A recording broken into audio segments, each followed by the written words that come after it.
Hi, this is Ike from Groovy Entertainment. Today's video is going to be about my favorite movies. And I'm going to do the top 8 of my favorite movies in this one. Because it's hard picking out a lot of movies, but I got over 1,300s. And not all 1,300s that I like. But here's the first 8 of my favorite movies. And we'll make this a series. Now, the first one is, if I don't drop it, is Hondo on John Wayne from 1953.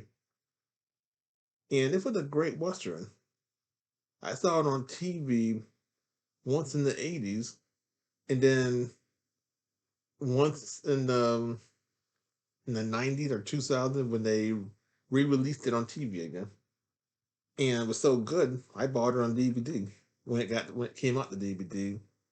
Let's see, 2005 it came out. So I had to wait a while, but I got this real cheap at a Big Lot. Now, this movie used to be three. This movie is a 3D movie, but they hadn't released the 3D movie copy at all yet. So this is just the 2D version of it. But when they release that 3D version, I'll buy that one too. And here's the picture, some of the pictures from the movie.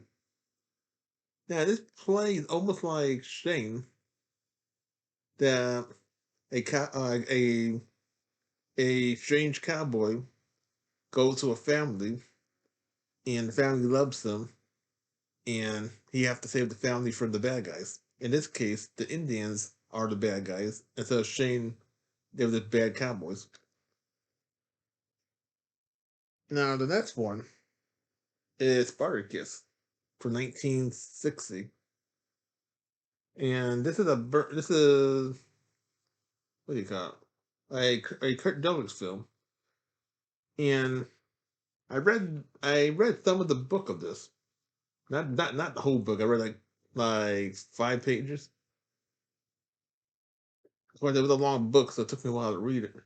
Now, this took place in the kind of in the Bible time in a sense.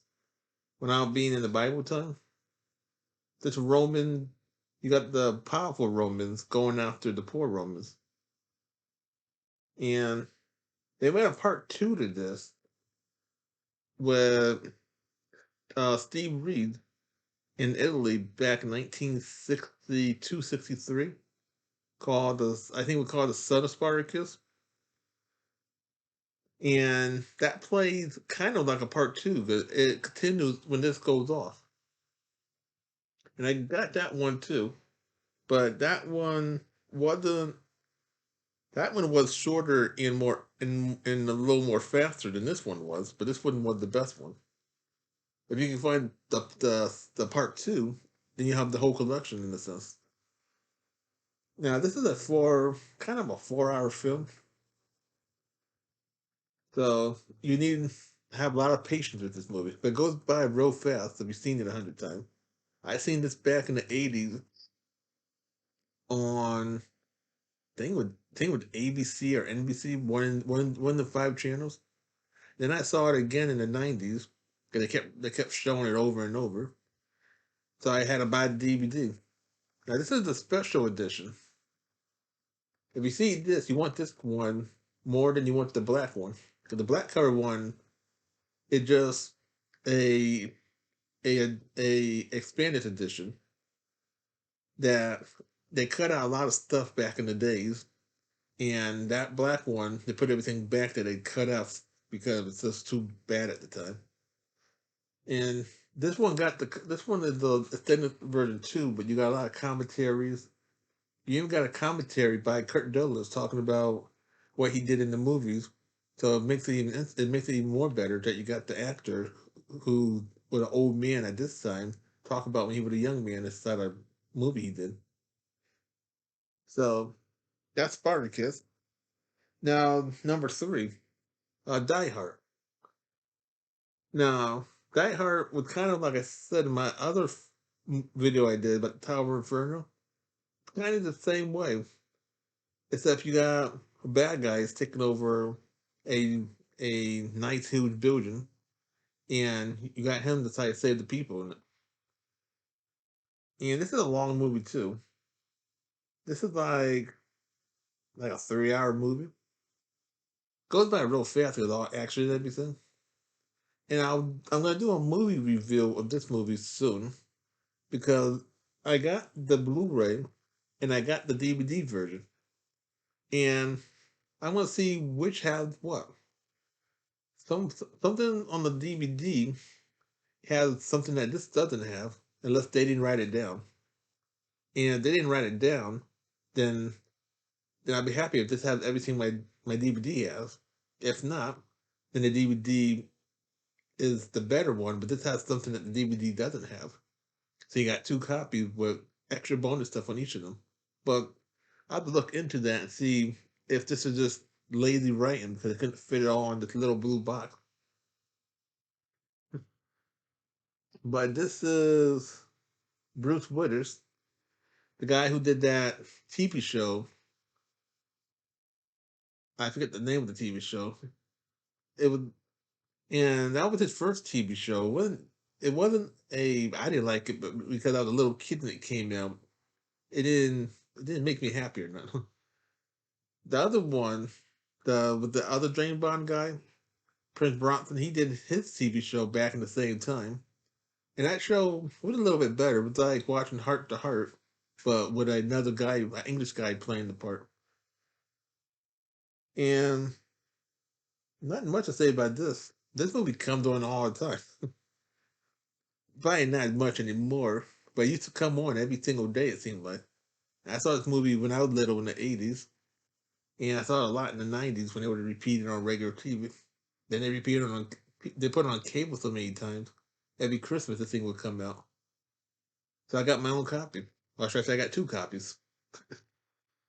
So that's Die Hard from 1988.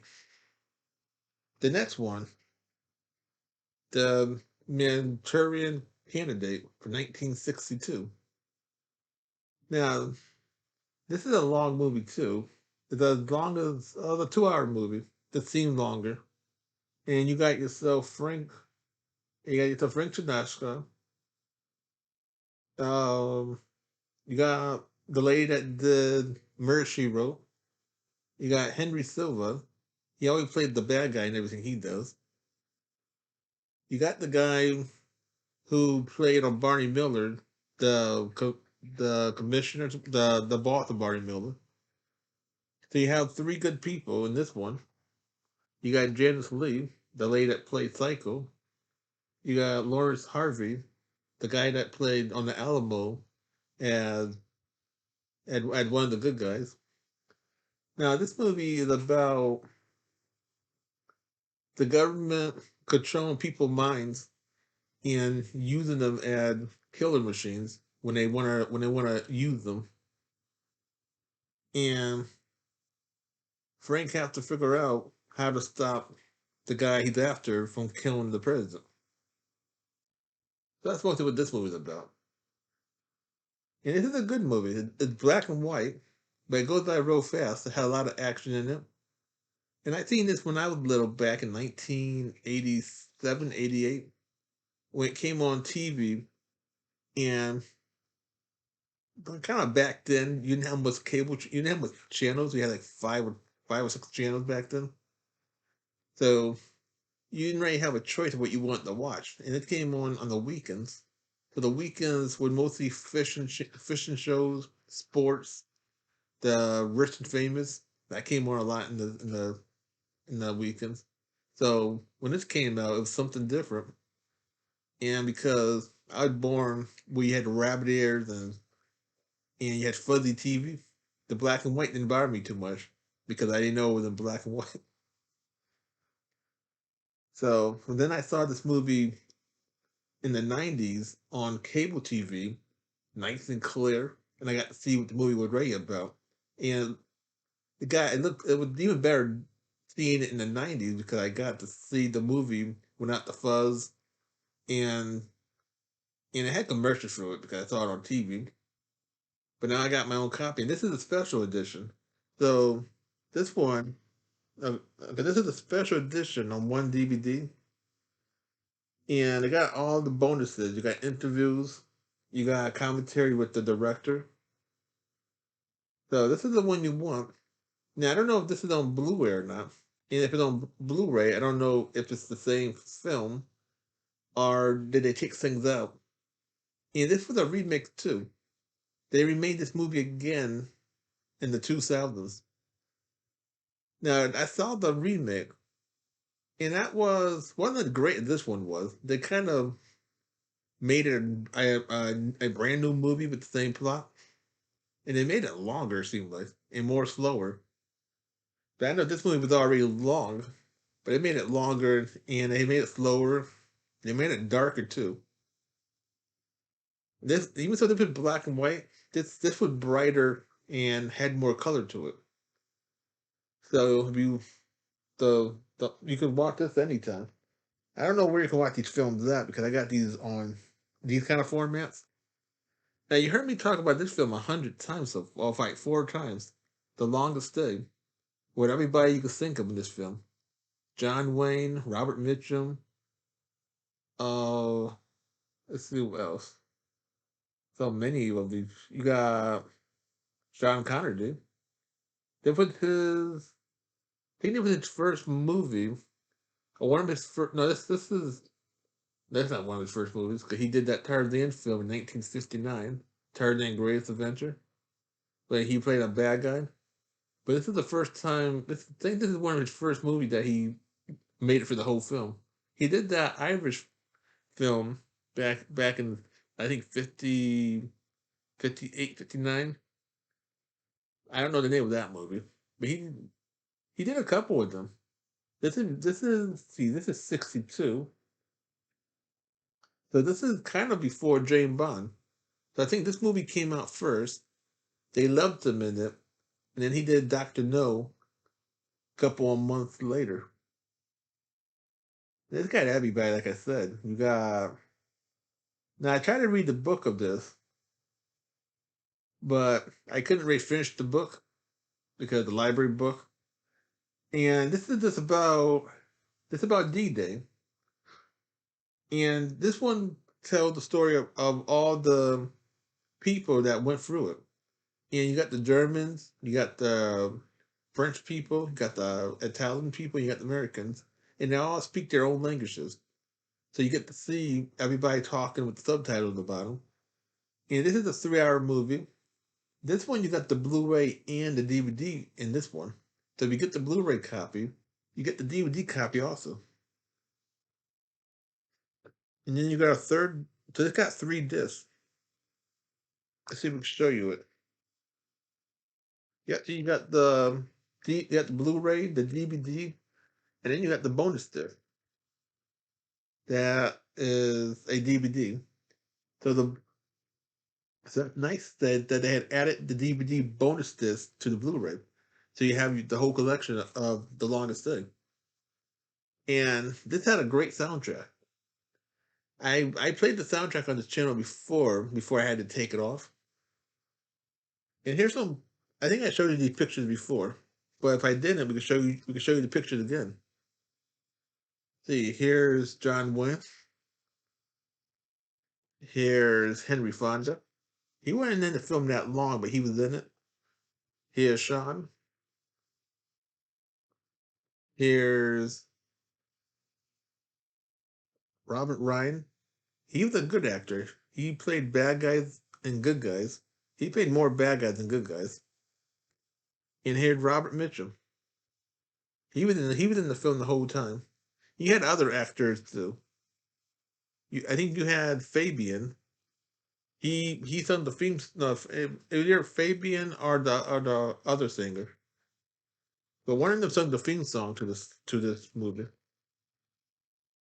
Maybe I shouldn't have took that thing off. Now we got another Robert Ryan and Henry Fonda film for number the 1, 2, 3, 4, 5, number 6, The Battle of the Bulge. Another Henry Fonda and Robert Mitchell film. And you got Charlotte Bronson. You got Teddy Savalas. You got um, See what you got in this film. Robert Shaw, the guy that almost killed James Bond and from Russia from Love. And this is from 1965. And this is a long movie too, but this was Cinescope, Cinerama. So yeah, there was three of these kind of. There were a lot of these Cinerama kind of films. You had this one, you had the Westwood one, and you had the Grimm brothers. I don't got the Grimm brothers, and okay, I never knew that. The guy that directed this movie directed this one also. Okay, that's why it was so good. So you don't reading the back of this make this film even more special because I got two of the director movies, and this is just the end of this is kind of the end of the American with the German people. And this movie got a lot of tinks in it and a lot of action. And this is the Blu-ray. Let's see what they got in this one. No, this is the Blu-ray. And this one got commentaries and a lot of bonuses. The DVD that I used to have didn't really have much. Just for the plain DVD. This is the one you want. And this don't cost that much. Yeah, I bought this for like $7 at the time. So the Blu-ray is cheaper. Even this thing I bought for real cheap. I bought this thing maybe for $10. So I don't know how much they cost now because these things are old that I had. So that was Battle of the Bulge from 1965. Now, the next one, number 7 from 1972, is The Conquest of the Planet of the Apes. Now, this was, in my mind, the best Planet of the Apes, the second to the best one. Because Beneath the Planet of the Apes was my favorite one, and this was my second favorite Planet of the Apes. This one had more action than all the other Planet of the Apes. And this one is the unrated version, where you get to see all the stuff that the people saw. If you were in that room before the movie got released at the theater, you got to see the uncut version. Before a lot of people got mad because it was too violent, a lot of people got sick and protests against the movie that they had to cut it. They had to cut it down a lot for it to be put on theaters. And this is the third one where baby Caesar grows up and sees how rotten the human treats the apes, and the apes go crazy and they destroy the city. This is kind of like what happened a couple of years ago, where the people was mad about the other people and they destroyed their own little city. And this is a short film. It's like an hour and a half or less. And you got the guy that played Khan in the Love and not the Love Boat, Fantasy Island. You got him in it. And you got Ronnie McDonald. He played all the Play on the Apes movie, even the TV show he did. So he did everything. He was the Play on the Apes. So this is Conquest of the Play on the Apes from 1972. Now our last one, number 8, is for Eye for an Eye, Chuck Norris blonde era. Because Chuck Norris went through 2 phases of his life. Now he went through 3 phases. He went from being blonde, then he went from blonde with a mustache, then he went from that to brown hair. This is him before the mustache. This is his first look, and he looked like this for a while until 1980. No, until 1983. Then he started growing the mustache and everything. He still had the blonde hair, just his mustache grew in. Now this is about Chuck Norris going after an organization, and you got Christopher Lee, you got the guy that played What that poor guy name? Hand Job, I think it was. The guy from Goldfinger, the Japanese guy. I could be saying their name wrong.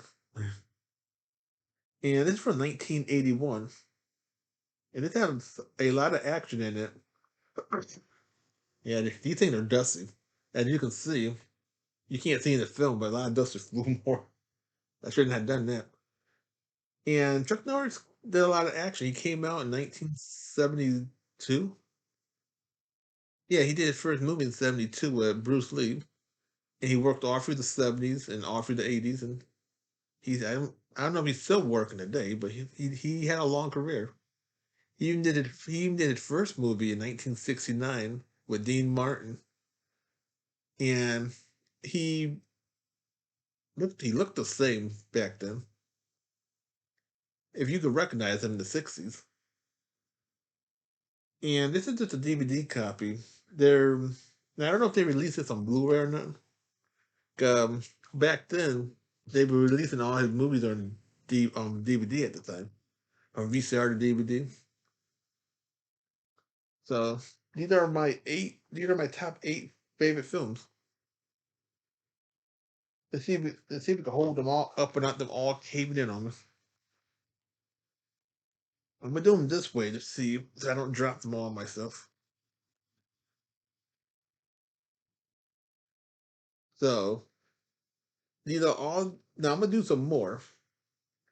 This is just the top. This is just my top 8 favorite films from 19 from the 1960s to the 1980s. So, and if you've seen any of these movies that I have said in the film, leave it in the comments. Tell me what you liked about them. If you've seen them when they first came out, or on TV, or if you never saw them, leave it in the comments. And you might be able to find some of these movies on YouTube or Tubi. If yeah, mostly Tubi, YouTube, Amazon Prime. I don't know anymore. You might be able to find these on Netflix too, but Tubi is free. YouTube is free most of the time because if you can find them on them free sites, that you will save a lot of money. And then Amazon costs money, and Netflix costs money. So if you like, subscribe, share, and comment, and have a groovy day. We'll have another top favorite video coming out real soon.